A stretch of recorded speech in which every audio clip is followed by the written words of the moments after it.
Bonjour à tous. Alors aujourd'hui, je vous présente le prototype d'un mini-album que je vais faire avec vous en tuto dans pas longtemps, je pense. J'ai fait donc ce prototype avec deux Papercraft sets de chez Action que j'ai trouvé cette année. C'est celui-ci. Voilà. Donc j'en avais acheté deux et il me reste encore des papiers. Alors attendez, je vais cacher ça pour pas vous dévoiler tout de suite. Il me reste encore deux feuilles A4 et pas mal de petites feuilles comme ceci et une belle chute encore là. Vous voyez, il m'en reste encore pas mal. Alors c'est un album que je voulais pour vraiment débutants.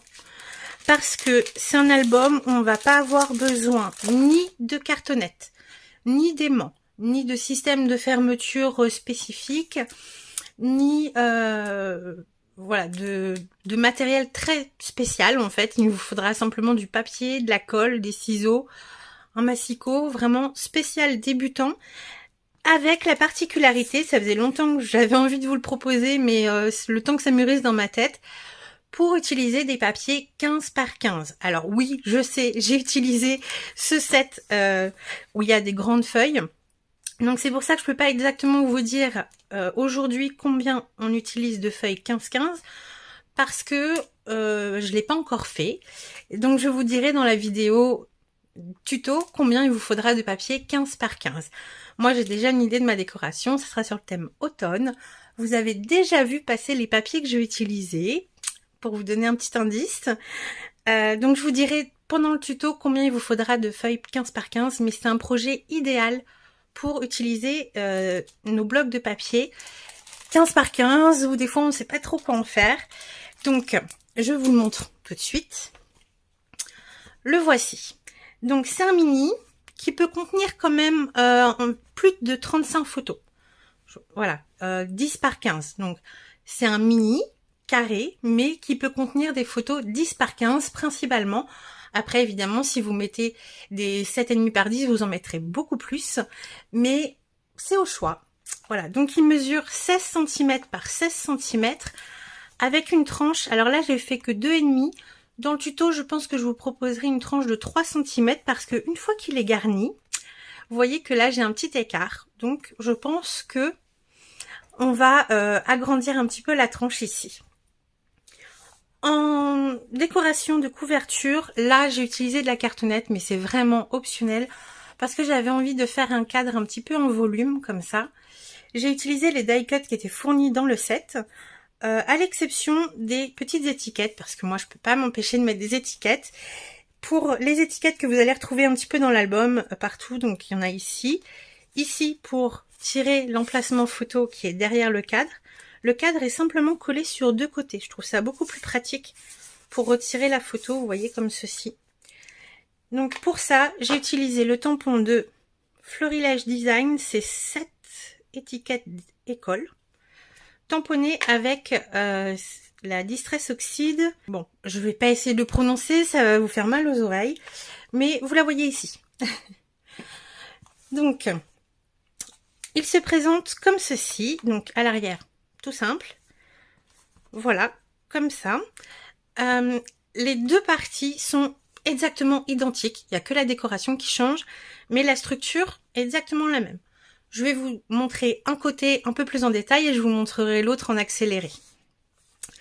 Donc les deux parties sont maintenues par une languette, comme ceci, qui se coulisse pour libérer les deux rabats. Donc ici, j'ai fait une petite déco ici. Ici, donc il n'y a rien. On a un premier rabat sur un côté qui dévoile un emplacement photo comme ceci. Donc ici, on n'a rien. Ici, j'ai mis une petite photo que je n'ai même pas compté dans les 35 photos. Donc vous voyez, on est large.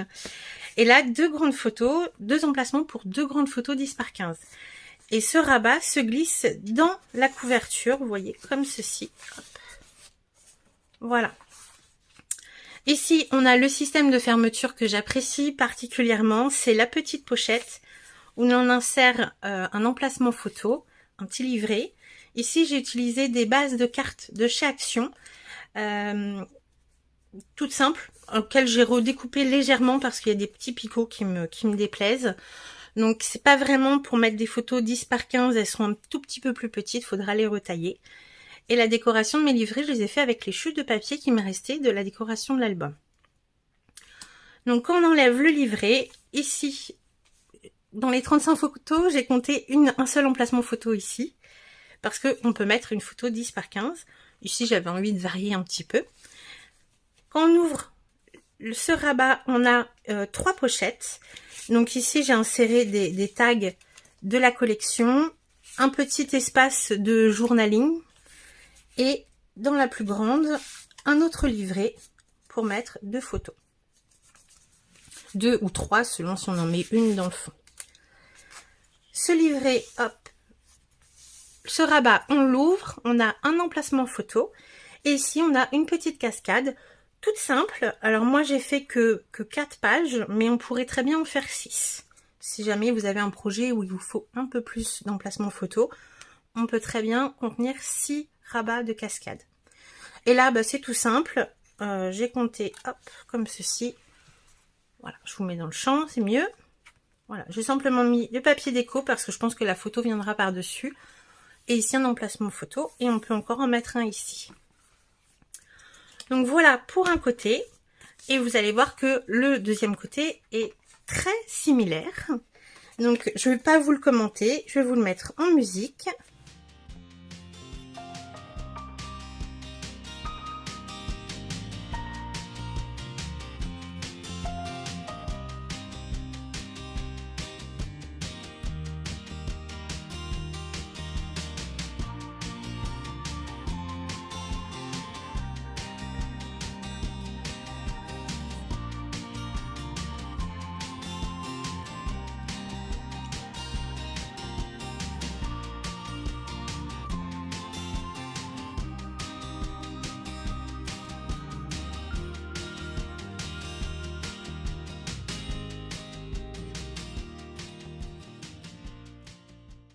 Donc pour la présentation du prochain album que nous ferons ensemble en tuto, j'espère qu'il vous plaira, qu'il vous inspirera éventuellement pour faire dans tous les thèmes que vous souhaitez. Moi j'ai pris beaucoup de plaisir à le faire. Je sais que mon prototype a quelques modifications à faire, donc je vous en dis pas beaucoup plus aujourd'hui. Vous aurez le tuto avec les rectifications. En attendant, je vous souhaite bon scrap et à très bientôt dans le tuto. Bye bye.